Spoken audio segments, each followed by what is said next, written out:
name is Erika Johnston McInerney. I'm a reproductive endocrinology and infertility specialist, and I see patients here on the Henrico Doctors Hospital campus for HCA. IVF, we talk about it so much these days. I think people are becoming more aware that many women are using this technique to build their family.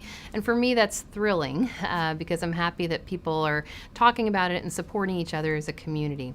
So IVF stands for in vitro fertilization, referencing the fact that eggs and sperm are actually taken into the laboratory to fertilize and actually make an embryo. The embryo is then returned to the patient's uterus in a very simple transfer technique that's done in the office setting. So the benefit of in vitro fertilization for many of our patients is that they may have a condition where the egg count is low.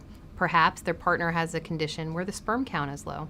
We can overcome some of these challenges by actually taking eggs and sperm into the laboratory to facilitate fertilization and creation of embryos. For others of my patients, they're a little bit older, perhaps over 35, perhaps over 40.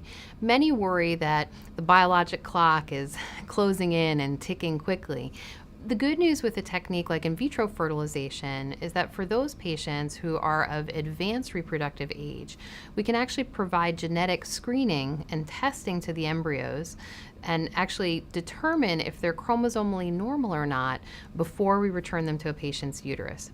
The benefit here is minimization of any kind of risk of miscarriage and also limiting the likelihood that they'll conceive with a multiple birth, which can be dangerous, and we really want the safest possible pregnancy for each and every patient. Lastly, in vitro fertilization or IVF can be helpful for my patients who have genetic disorders that run in their family that they may also have a match for with their significant other or their spouse.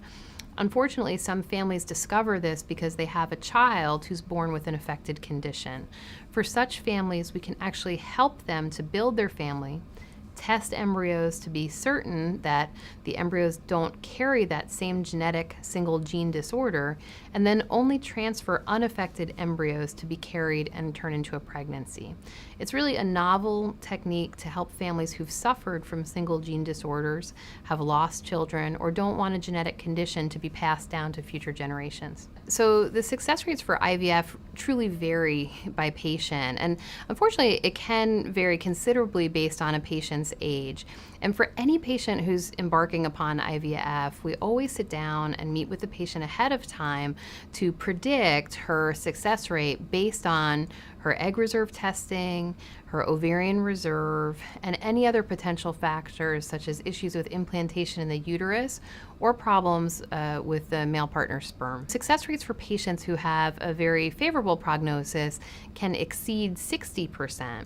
And those are patients that are typically under 35 years of age and don't have other challenging factors such as low sperm count or problems with attachment in their uterus.